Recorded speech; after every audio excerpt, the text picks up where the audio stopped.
Inscríbete en bancochile.cl.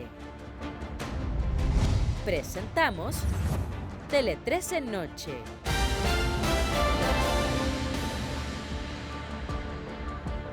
¿Cómo están ustedes? Muy buenas noches, bienvenidos a las noticias, bienvenidos a Tele 13 Noche.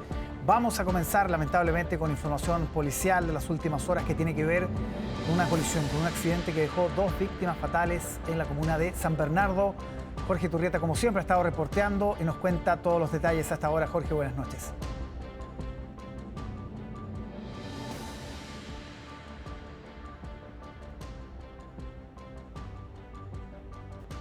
Sí, ¿me escuchan? Álvaro, ¿cómo tal? Buenas noches, ahora sí. Comenzamos esta información policial con hechos policiales que ocurrieron particularmente esta noche en la comuna de San Bernardo. Estamos revisando precisamente imágenes de esta violenta colisión entre 2 vehículos particulares y un vehículo del servicio Red, el recorrido G22 que va desde San Bernardo hasta la estación intermodal. ¿Qué fue lo que ocurrió? Según las primeras pericias que está realizando la sección de investigación de accidentes de tránsito, uno de los 2 vehículos menores intentó adelantar al segundo y en ese escenario venía justo en el sentido contrario este bus del Transantiago. Fue ahí cuando el vehículo menor de color gris chocó en primera instancia al vehículo mayor, hizo un trompo, quedó en el sentido opuesto y el vehículo mayor finalmente terminó colisionando violentamente al primer vehículo que había colisionado al bus del Transantiago. Como saldo, una madre y su hija de tan solo 13 años fallecieron producto de este violento accidente de tránsito. Otros 7 resultaron heridos y también algunos pasajeros de este recorrido, puesto que la conductora frenó para evitar una tragedia mayor. Conversamos con Carabineros, escuchamos sus declaraciones.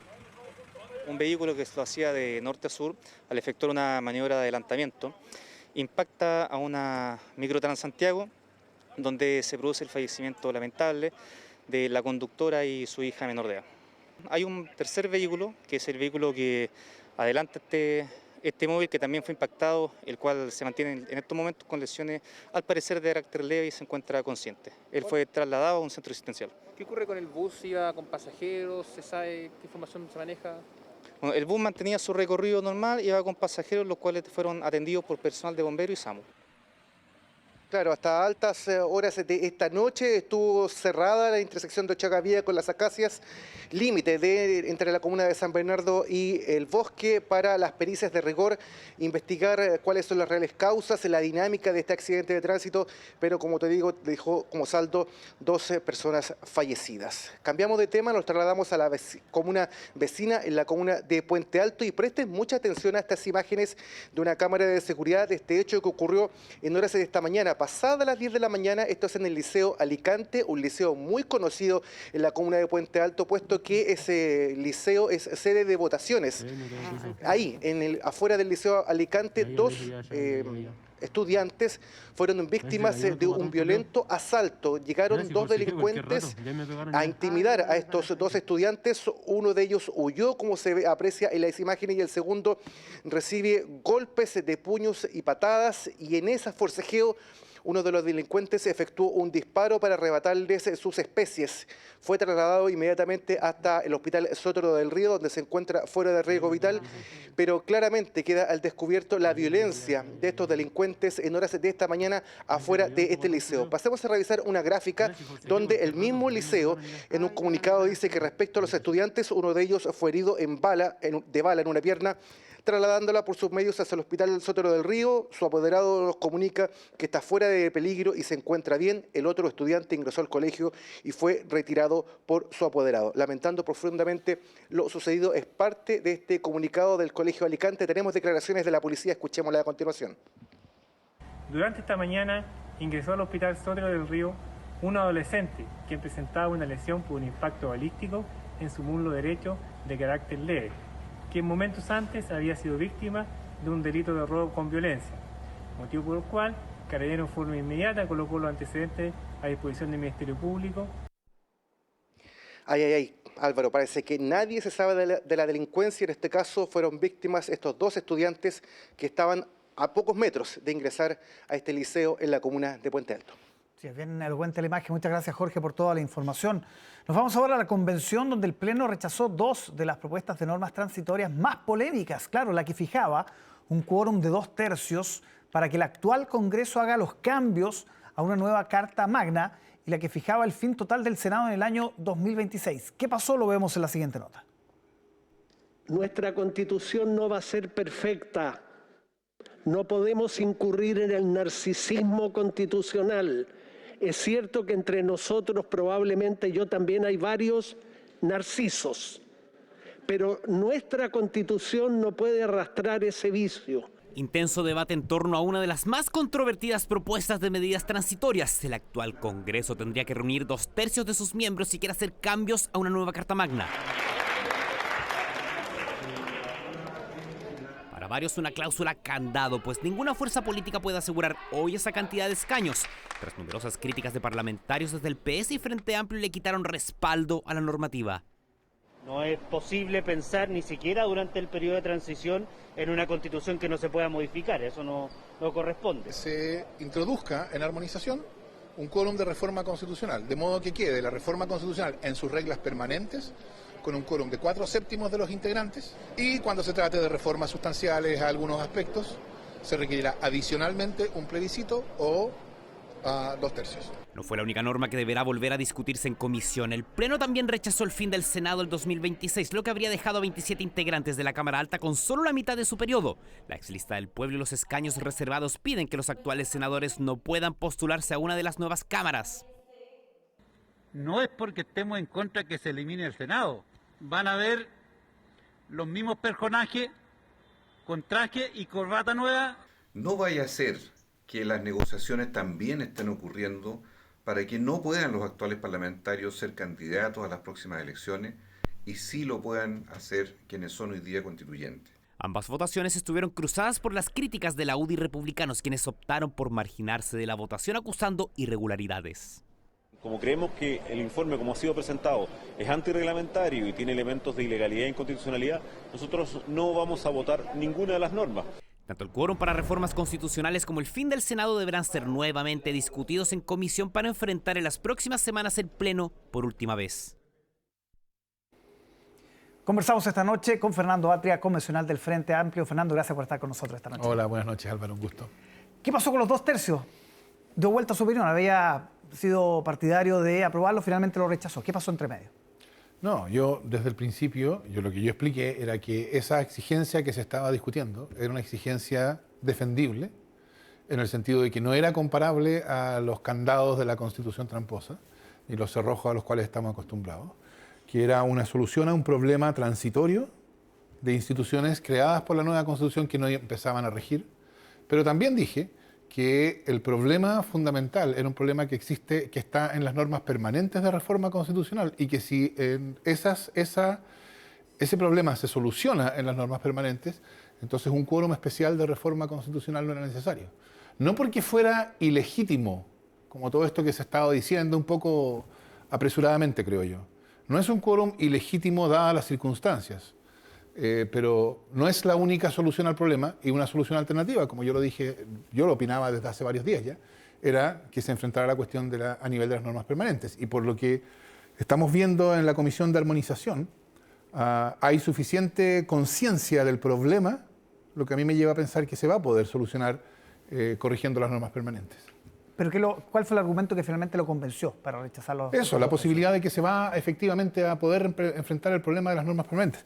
El sistema de las normas, el sistema permanente de reforma constitucional, no el transitorio, sí, originalmente estaba previsto para que tuviera un quórum de 4/7 como general, y que en ciertos casos de reformas sustanciales del régimen político, del sistema político, del Estado regional, de los derechos fundamentales, de los principios, del capítulo de reforma, tratándose de reformas sustanciales a esas materias, se requería un plebiscito o 2/3. Ese era el modelo. Y cuando se votó, por distintas razones, el quórum general no se aprobó. Y entonces quedó un régimen de reforma constitucional que no especificaba cuál era el quórum. Y eso lleva a una contradicción bien notoria, porque como se aplica en general en lo que no está normado especialmente en la reforma constitucional, se aplica las reglas sobre tramitación de la ley, entonces en principio lo que se aplicaría para el quórum de la reforma constitucional serían las reglas generales de la aprobación de la ley. Conforme a las reglas generales de aprobación de la ley se aprueba por mayoría simple. Sí. Pero hay algunas leyes que se aprueban por mayoría calificada, no por mayoría de los presentes, sino por mayoría de los integrantes. Entonces llegaríamos al absurdo de que el quórum general de reforma constitucional es más bajo que el quórum de reforma de algunas leyes. Y eso, diría yo, es claramente incompatible, incoherente con la noción de supremacía constitucional. Eso se soluciona introduciendo, para armonizar, un quórum de 4/7 o algo de ese tipo para la reforma constitucional. Y entonces quedaría 4/7 como regla general para la reforma constitucional y en caso de reformas sustanciales a ciertas materias, que haya un plebiscito ratificatorio o 2/3 en defecto de un plebiscito. Perfecto. Otra de las noticias de hoy, finalmente los senadores, el fin del Senado que se estipulaba para el 2026, eso vuelve a comisión. ¿Cómo cree que se va a resolver eso finalmente con aquellos senadores que fueron electos ahora en diciembre y que no estaban o no terminarían su periodo? A ver, es la propia ley 21.200, es decir, la dictada por el Congreso, ¿no? Por la Cámara de Diputados o el Senado, ¿sí? No por la Convención, la que dispone que la nueva Constitución no puede poner término o anticipado al periodo de autoridades elegidas por votación popular, salvo en caso de que los órganos que integren sean eliminados o modificados sustancialmente. Esa regla está en la Constitución actual, en la Ley 21.200, que fija la competencia de la Convención Constitucional. Entonces, dado que esa regla fue parte de las reglas del juego desde el principio, a mi juicio, venir a decir ahora que es antidemocrático o que... En fin, todos esos argumentos son impertinentes, porque es parte de lo que siempre se supo que podía ser. Una solución para el problema de la transición habría sido, digamos, la solución más adecuada desde el punto de vista de la urgencia de la vigencia de la nueva Constitución, es que los órganos que la nueva Constitución crea entren a regir lo antes posible. Esa no es la solución que yo creo que se va a terminar adoptando. Efectivamente, la norma que consagra la solución no se aprobó hoy día, pero yo creo que esa es una cuestión de que hay necesidad de seguir conversando para la segunda pasada y ahí se va a aprobar. La solución es que el Senado continuará existiendo hasta el 2026 y la Cámara de las Regiones se creará el 2026. Esa es una solución que busca compatibilizar dos cosas importantes, supongo yo, y que quienes nos están viendo podrán ver que son importantes. Por un lado, que si la nueva Constitución crea un sistema político con ciertas características, ese sistema tiene que empezar a regir. O sea, no podemos decir, mire, esto va a empezar a regir en 20 años más. Sería como una burla, ¿no? Sí. Entonces, hay una razón para que entre a regir lo antes posible. Pero, tratándose de reformas, sobre todo orgánicas, que crean nuevos órganos, que requieren legislación complementaria, etc. Entonces, hay que darle el tiempo necesario para que se puedan dictar todas esas normas. Y además, para que no aparezca, yo creo que esto es políticamente importante, para que no aparezca que la nueva Constitución está siendo dictada para solucionarle un problema al gobierno actual. Y de esa manera, la solución intermedia ha sido esta, ¿no? La Cámara de las Regiones empieza a regir al fin de este periodo legislativo, o sea, el 2026. Eso implica que, por cierto, que algunos senadores van a haber acortado su periodo, pero yo insistiría, ¿no? Conforme a las reglas que ellos, por así decirlo, que ellos nos dieron, eso era una posibilidad desde el principio. Sí, Fernando, las críticas de la derecha, decía la convencional V, en la Comisión de Normas Transitorias, dice ella, se incurrió en una serie de irregularidades, vicios, trampas. Se presentaron, dice ella, 145 normas inadmisibles, 48% de las normas transitorias inadmisibles porque se revivieron normas rechazadas en el Pleno, dice ella. Ese argumento, ¿qué le dice usted? A mí me sorprende que, en general, la derecha en particular, pero no solo la derecha, en general parece haber un esfuerzo por deslegitimar el desacuerdo. El hecho de que usted y yo podemos tener posiciones distintas. Usted puede creer que una determinada norma transitoria es adecuada, mientras yo creo respecto de la misma norma transitoria que no es adecuada. Y entonces conversaremos y usted me dirá, no es adecuada por las razones tales y cuales. Y yo le diré, me parece adecuada por las razones tales y cuales. ¿No? Eso es lo que uno esperaría que pasara. Pero lo que vemos pasar en la discusión constitucional, y esto uno lo puede apreciar todo el tiempo, ¿no? Es que quien está en desacuerdo con una idea, no le basta decir, estoy en desacuerdo por estas razones. Tiene que agregarle a eso o acusaciones, totalitarismos, trampas, triquiñuelas, incoherencia, etcétera, o cuestiones de que es antirreglamentario, etcétera. Yo creo que algunos convencionales de derecha tenían diferencias con las normas transitorias aprobadas. Y por alguna razón a ellos no les basta decir, nos parecen malas normas por tales y cuales razones. Y entonces, en vez de decir eso, resulta que prácticamente todo lo que a ellos no les gusta es acusado de antirreglamentario. ¿No les sorprende entonces? No, no me sorprende para nada. Porque ha sido la tónica, dice usted, De de hecho, todo el proceso. hoy día, no me fijé en todas y cada una, pero en buena parte de las votaciones no votaron. Por ejemplo, Sí, normas que disponían, por razones de continuidad funcionaria, por ejemplo, que un órgano nuevo, como el Congreso de Diputados y Diputadas, es el continuador de un órgano antiguo, como la Cámara de Diputados. De modo tal que eso soluciona problemas que no tienen que ver con cuestiones de poder político, tienen que ver con cuestiones de carrera funcionaria y ese tipo de cosas, tampoco. Sí. Fernando, lo quiero llevar a otro tema, las encuestas. ¿Les inquieta que esté ganando el rechazo en las encuestas? Por cierto que yo preferiría que las encuestas mostraran que hay una mayoría por el apruebo. Ahora, todavía falta. Creo que ese como ambiente ha estado pasando. Mi impresión es que ahora el apruebo está ganando terreno, incluso en esos términos, en términos de las encuestas. Creo yo que además la nueva Constitución, en cuanto a su contenido, cuando tengamos algo que sea el proyecto definitivo, porque lo que hemos tenido hasta ahora es el consolidado de normas aprobadas, lo que se llamó el borrador, ¿no? Que se vende hasta en la calle, como estamos viendo. Claro. Y el borrador tiene una primera versión que es totalmente desordenado, está ordenado por comisión, entonces resulta que lo que va a ser el artículo 1 está escondido en el número 101, por ejemplo, ¿no? Entonces, claro, si uno toma ese borrador y lo lee de principio a fin, lo encuentra desordenado, etc. Pero cuando tengamos una versión armonizada, que es lo que estamos haciendo ahora, sí, y entonces vamos a tener una versión que tiene forma de texto constitucional, que uno lee y lo reconoce, que es algo como una constitución. Y entonces pueda apreciarse que es una constitución que en cuanto a su contenido es una constitución adecuada para Chile. Yo estoy seguro de eso. Después de la organización podría subir su... Entonces yo creo que el foco va a dejar de estar puesto en las idiosincrasias de la convención, por así decirlo. En los constituyentes, básicamente. De la constituyente misma, las cosas que pasaron en la convención. Los convencionales. Bueno, desde cosas muy graves, como la mentira de Rojas Vade, hasta cuestiones que son solamente enojosas, como algún convencional votando desde la ducha, otra convencional haciendo saumerios en la sala. Y eso creo yo que le ha tenido un costo bien grande para la convención en la apreciación pública. Pero cuando el foco deje de estar en la convención y estas, como le digo, excentricidades, y pase a estar en la pregunta que es la pregunta del 4 de septiembre, ¿es esta una buena constitución para Chile? ¿Es esta una constitución que puede cambiar los términos en que convivimos y de ese modo contribuir a, no a solucionar mágicamente, pero contribuir a poner a Chile en un camino de reconstitución, de solución de la crisis?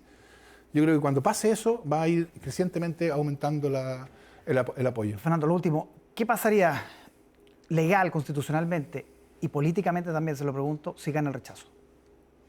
Bueno, a ver, si gana el rechazo, lo que jurídicamente ocurriría es indudable. Yo creo que es muy importante decirlo esto porque hay mucho esfuerzo por cambiar las cuestiones. Jurídicamente no es discutible. Jurídicamente, y esto también establecido en reglas que no dependen de la Convención, que son anteriores a la Convención, dadas por el Congreso, etcétera, ¿no? La ley 21.200.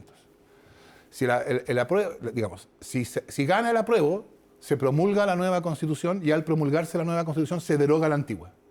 Si gana el rechazo, continúa rigiendo la antigua. Eso es lo que pasa jurídicamente y yo supongo que no tendremos mayor discusión con nadie sobre esto porque para esto basta leer. Ahora, la pregunta más importante, creo yo, es ¿cuál es el sentido político de eso? Y yo no voy a hacer ninguna predicción, porque cualquier predicción que haga va a ser acusada de algo, en los mismos términos que yo le decía. Yo lo que voy a invitar a las personas que nos escuchen es a pensar este asunto. ¿Por qué fue necesario el proceso constituyente? No fue necesario por arte de magia. No es que a quienes se habían opuesto siempre a la nueva constitución un día dijeron, sí, es como injusto que no podamos darnos una nueva constitución, ¿no? O sea, el proceso constituyente se hizo posible porque se vio como necesario para la salida de una profunda crisis. Esa es una crisis que yo creo que no es solamente lo que ocurrió un día en octubre, es algo mucho más profundo que se viene desarrollando desde hace tiempo. Y entonces yo invitaría a los que nos están viendo a contestarse la pregunta. Si el proceso constituyente es el camino institucional que se encontró para lograr canalizar esa crisis hacia una vía de solución, ¿qué es lo que pasa si esa vía que se logró abrir se revela ser un callejón sin salida? La crisis no se Bueno, salva. eso no lo voy a decir yo para que no me digan esta campaña del terror o cosas así. Yo simplemente dejo las cosas hasta ahí, porque yo creo que eso es bastante indiscutible, que el proceso constituyente fue un logro crear ese camino institucional para canalizar esa crisis hacia una solución. No una solución mágica que al día siguiente iba a solucionar la crisis, sino que nos pusiera en camino de solución. Entonces, si el camino que extraordinariamente se construyó para salir de esa crisis se revela ser un callejón sin salida, bueno, que quienes nos están mirando saquen cada uno su conclusión. Perfecto. Fernanda Aitega, muchísimas gracias por acompañarnos esta noche. Muchas gracias a ti. Que esté muy bien. Este año el gobierno ingresará indicaciones al proyecto que reduce la jornada laboral a 40 horas y este mes se abrirán mesas técnicas para conversar sobre las mejoras a esta iniciativa con diversos actores. Sin embargo, un sector de la población se muestra desconfiada al cambio, alegando que en medio de una crisis económica provocada por la pandemia, una medida como esta puede traer un mayor estancamiento y no obtenga los resultados esperados. Lo vemos en la siguiente nota. El gobierno ya anunció que priorizarán el proyecto de ley de 40 horas, pero esto ya despertó tensiones en los empresarios, que alertaron que complicaría a las pymes. El gobierno presentará indicaciones a la iniciativa, mejoras que dicen saldrán de una mesa técnica que se realizará entre el 13 y 24 de junio. Mientras tanto, la ministra Vallejo, impulsora del proyecto cuando era diputada junto a la titular de Trabajo, lanzaron el sello 40 horas para reconocer a las empresas en Chile que ya aplican esta medida. Un anuncio que junto a la reforma tributaria vuelve a tensionar al gobierno y los empresarios.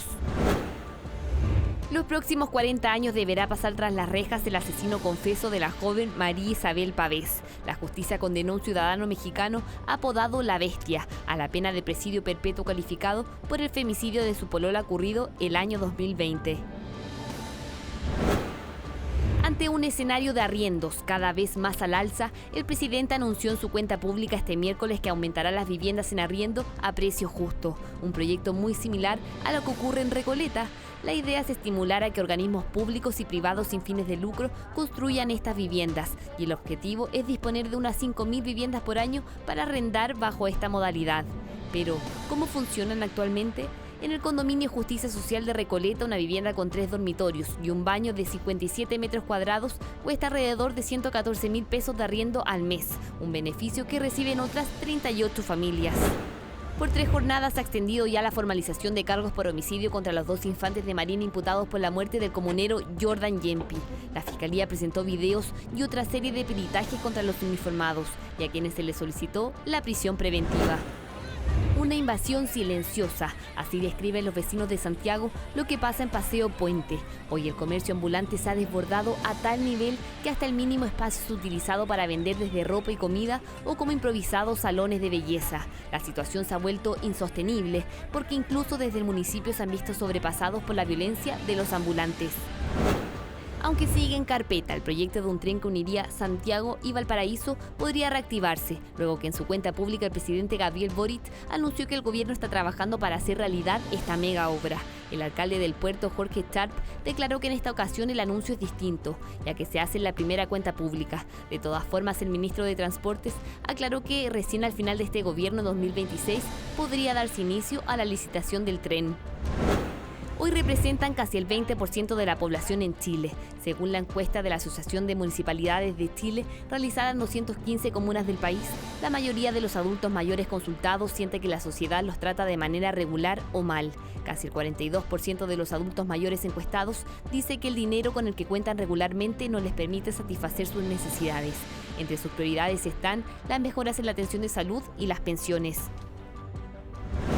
Vecinos de Quilicura se preparan para ampliar su conectividad y reducir los tiempos de traslado. La extensión de la línea 3 de metro que llegará hasta su comuna ya tiene un 78% de avance. De acuerdo al cálculo del Ministerio de Transportes, serían unos 10.000 pasajeros diarios que ya no demorarían 1 hora o 2 en llegar a otras comunas, o 1 hora en moverse por ahí mismo. La meta es que sean 25 minutos o menos en ese trayecto. Revisamos hasta ahora noticias del mundo centrados en el jubileo, los 70 años de la reina Isabel de Gran Bretaña. Nicole Muñoz nos va a contar detalles. ¿Cómo estás, Nicole? Buenas noches. Buenas noches, Álvaro. Así es, Reino Unido está de fiesta y es que este día jueves comienzan las celebraciones, como bien decía Álvaro, por el jubileo de la reina Isabel. Pero te quiero invitar, Álvaro, a que primero revisemos lo que han sido estos 70 años de la reina Isabel II en el trono con números. Si lo pasamos a revisar en nuestra pantalla gigante, lo decíamos, 70 años y 115 días ha estado Isabel II como reina. En estas 7 décadas, ella ha visto pasar a 14 primeros ministros. Recordemos, el primero, Winston Churchill, claro. Y ahora el último, Boris Johnson. Ella además, su rostro ha aparecido en al menos monedas de 45 países y ha posado para más de 200 retratos. Seguimos avanzando ahora sobre, obviamente, los británicos. 12 millones de ellos se estima que van a estar celebrando de una u otra forma las distintas actividades que se van a realizar, lo decíamos, desde el jueves hasta el día domingo. Y además, lo que se ha puesto también en duda en los últimos años sobre la aprobación de la monarquía, y se estima, según los últimos sondeos, que al menos el 61% de los británicos aprueban, obviamente, y respaldan, obviamente, a la monarca, la reina Isabel II. Fue más alto en algún minuto, pero sigue siendo bastante alto. Sí, sigue siendo al final más de la mitad de los británicos quienes la apoyan y también obviamente al resto de sus familias. Seguimos avanzando con otros datos.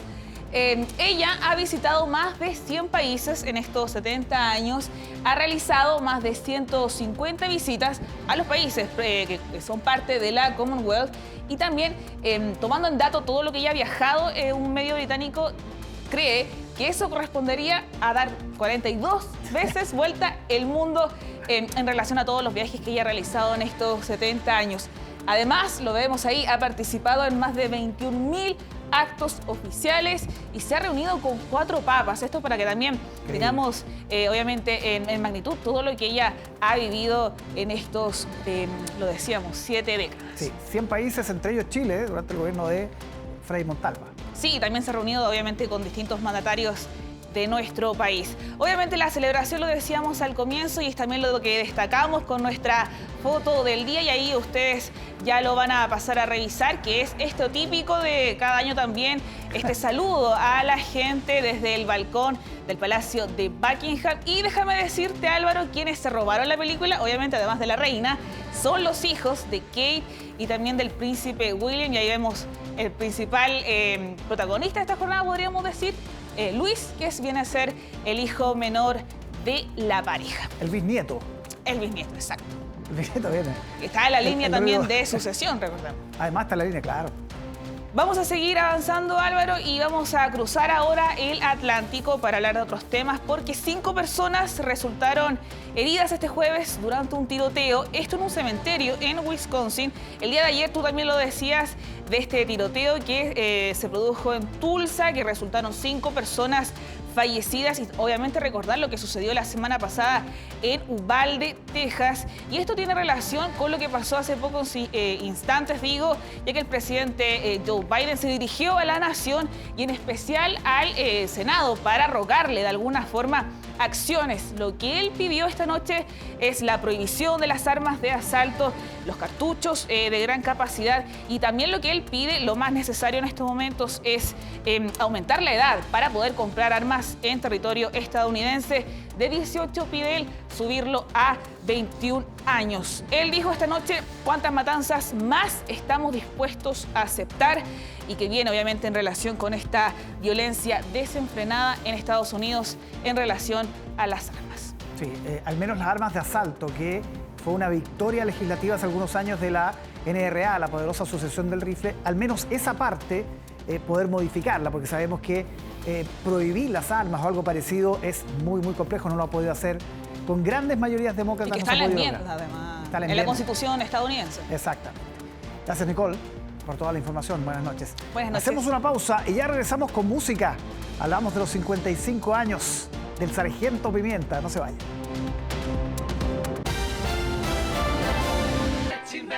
...55 años cumple uno de los discos más tributados, estudiados, homenajeados, reverenciados por otros músicos. Estoy hablando del Sgt. Pepper's Lonely Hearts Club Band de los Beatles, tema de la columna de hoy. El director de Futuro, Reiniero Guerrero. ¿Cómo estás, Reiniero? Bien, bien, feliz de venir a hablar de los Beatles. Yo lo sé. Sí, porque vamos a hablar de un disco que sigue siendo referencia por tres ámbitos principales, ¿no? Primero la música, ¿no? Todo lo que tiene que ver con el trabajo compositivo de Lennon McCartney y el apoyo de George Harrison para un momento clave en el desarrollo de la música, el rock involucrado con las drogas, involucrado con la psicodelia y esta nueva presentación de The Beatles. Dejan de ser esta banda de teenagers, de jóvenes, para ser una banda madura, con solo 25 años en promedio, mostrar otro nivel de composiciones, mostrar otro nivel de canciones. Recordemos que este es un trabajo que comienza en enero del 67 y las dos primeras canciones que se graban son Penny Lane y Strawberry Fields Forever, como adelantos de lo que sería el disco. Y esas canciones no aparecen en el disco después. O sea, con eso ya tenía un disco. Esas son las dos primeras canciones con las que empezaron a mostrar lo nuevo, ¿no? Historias personales, vivencias, ¿no? Infancia y después todo lo que viene. Paul McCartney desarrolla este concepto, una banda que se había retirado de los conciertos en 1966 y cansado de eso crean este alter ego, principalmente Paul McCartney, como decir, nosotros no tocamos, sino que vamos a crear una banda, que es la banda del Sargento Pimienta y el Club de los Corazones Solitarios. Y a partir de eso comienza este desarrollo conceptual, que es un nuevo concepto, valga la redundancia, que aparece en la música, hacer un álbum que parta de un lado y termina del otro de forma lineal. Más allá que las canciones en este caso tengan o no que ver, se desarrolla un concepto que tiene que ver con este grupo del Sgt. Pepper, desarrollado por canciones principalmente compuestas por Lennon McCartney, pero donde McCartney es la fuerza motriz, esa es la fuerza que empuja este trabajo de desarrollo en el estudio. Sí, musicalmente escuchamos a los Beatles muy maduros, ya alejados un poco de las primeras melodías más pop, con mucho más trabajo, con influencia oriental también, ¿no? Bien. Claro, George Harrison acá también ya definitivamente introduce la música india con la cítara hacia el mundo occidental y a partir de aquí todas las bandas, a partir de los 60 van a tener una cítara, los Rolling Stones van a influenciar por ello. O sea, es un disco que influye desde lo musical. ¿Por qué influye también? Porque es importante, porque también influye en el trabajo de producción de un disco. Es un trabajo que por primera vez se toma 6 meses de grabación, cosa que antes los discos de los Beatles y de todas las bandas se grababan en una semana. Claro. Aparte que grababan a la primera. Una semana una rápido. Toma a veces. Y aquí aparece un nuevo concepto, otra vez, que tiene que ver con el estudio de grabación como un instrumento más. Exacto. Como un lugar más, no solamente para registrar, sino que donde yo puedo probar micrófonos, puedo probar amplificadores, puedo probar desarrollos tecnológicos con mesas de sonido. Y lo más importante de todo, que el trabajo de Jeff Emerick como ingeniero, este disco se grabó en un estudio de 4 pistas. Eso es increíble. Cosa que sería hoy día imposible. O sea, me imagino que a cualquier ingeniero hoy día tú le planteas desarrollar un trabajo como el de Sgt. Pepper, una pista en una mesa de 4 pistas, y creo que sería casi un dolor de cabeza. O sea, un demo se graba en 16 pistas. Exactamente. Bueno, ellos lo hicieron en 4 pistas, lo que le valió a Jeff Emerick el premio Grammy por la producción del disco. Entonces, ese es el otro concepto. El segundo, que aparte de lo musical, es el trabajo de producción musical. Cómo el estudio pasa a ser un laboratorio donde podemos experimentar hasta encontrar lo que queremos realmente en la canción. Y por último, y no menos importante, que todos esos conceptos que estamos hablando, de todo ese desarrollo, tiene que también mostrarse de una forma, mostrarse bien. No basta con que el vinilo, la música sea buena, el trabajo sea bueno, sino que también mostrarlo. Y ahí viene la parte gráfica y la carátula, la fotografía diseñada por Peter Blake, que está ahí, es realmente emblemático. Esto es el cierre, ¿no? Esto es el broche final de un trabajo completo que parte, como te dije, en enero del 67, que se estrena el 1 de junio en todo el mundo en el mismo año 67, pero que se presenta como algo nuevo, una carátula que tiene un concepto. Ahí están los muchachos vestidos de otra manera. El disco muestra las letras por primera vez, cosa que no se hacía en esa época. ¿Por qué? Porque las letras eran patrimonio de los sellos discográficos y de las industrias editoriales. Por tanto, el miedo a que fueran copiadas, pirateadas, era imposible. Bueno, los Beatles ganan esa pelea, dicen, las letras van a ir. Y más encima, cuando tú abres el disco, adentro venían insert, venían dibujos, venían cosas para recortar, para ponerse mostachos, etc. Hay todo un concepto detrás. Por eso es que este disco sigue siendo importante, porque a partir de acá, todos los artistas y todos los músicos en general, hasta el día de hoy, se van a preocupar no solo de la canción, sino también de cómo la vas a grabar y también cómo la vas a mostrar. Una carátula que está llena de guiños, de cultura pop, de datos medios extraños también, que han dado... para mitos. Para mitos de la muerte de Paul McCartney, bueno, que el bajo está puesto al revés, sí. Que la aparición... lo que sí se sabe es que estaba la miniatura o la gráfica de Hitler, era parte de... Y como que en una conversación bastante racional dijeron no. Mejor que no. Mejor saquémoslo de acá, no se merece ser parte de esta historia, porque efectivamente son todos personajes de la cultura anglosajona, de la cultura europea del siglo XX, que aparecen ahí. Incluso aparecen los Rolling Stones, aparecen los Beatles, aparecen ellos mismos, Sonny Liston, Edgar Allan Poe, una cantidad de imágenes, gente muy importante en la cultura europea. Así que por eso te digo, este es un disco, por eso sigue siendo importante seguir redescubriéndolo, porque en lo que tiene que ver con la música, con la producción y cómo se ve esto, son tres elementos que hasta el día de hoy siguen siendo importantes a la hora de cualquier músico, cualquier estilo, de mostrarlo. ¿Fue la cúspide creativa, a tu juicio, de los Beatles? ¿Cómo, perdón? ¿La cúspide creativa, este disco? Yo creo que es la cúspide creativa en una parte superior de Paul McCartney. Me parece que él está ahí ya llegando a unos niveles realmente increíbles, siempre acompañado por la genialidad de Lennon, pero recordemos que en esta época, el 67, John Lennon está muy involucrado en el LSD, en el ácido.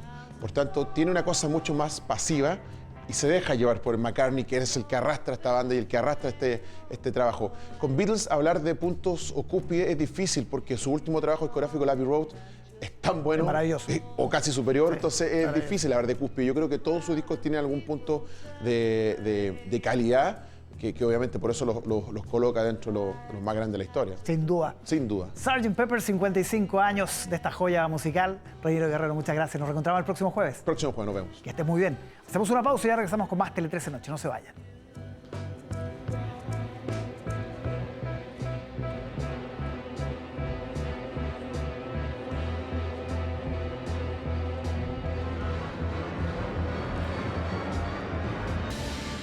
Como todas las noches, revisamos a esta hora las portadas de los diarios de circulación nacional, algunos internacionales también, comenzando por el Diario Financiero, la portada de este viernes ya, la silenciosa visita a Chile del otro Elon Musk para buscar socios en la extracción del litio.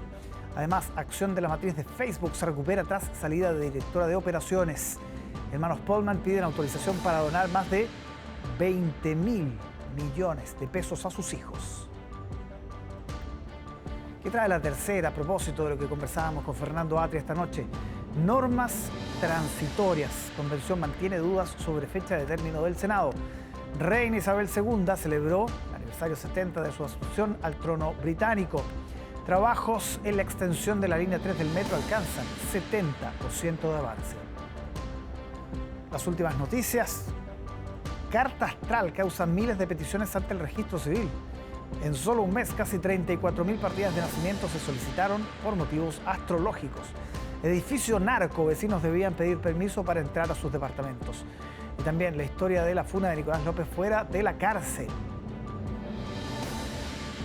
Diarios británicos, The Guardian, claro, toda foto ahí del jubileo con la reina Isabel y la familia.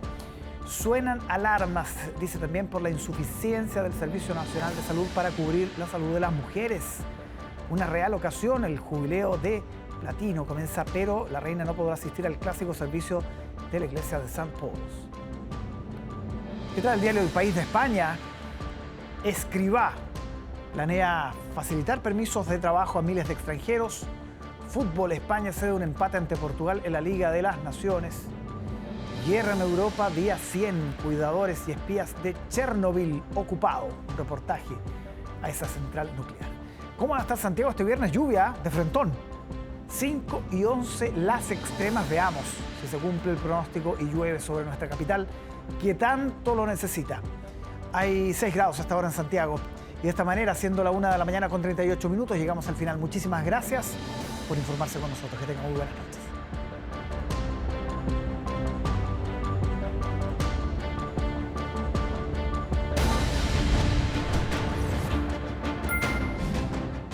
Inscríbete en bancochile.cl. Hemos presentado Tele 13 Noche.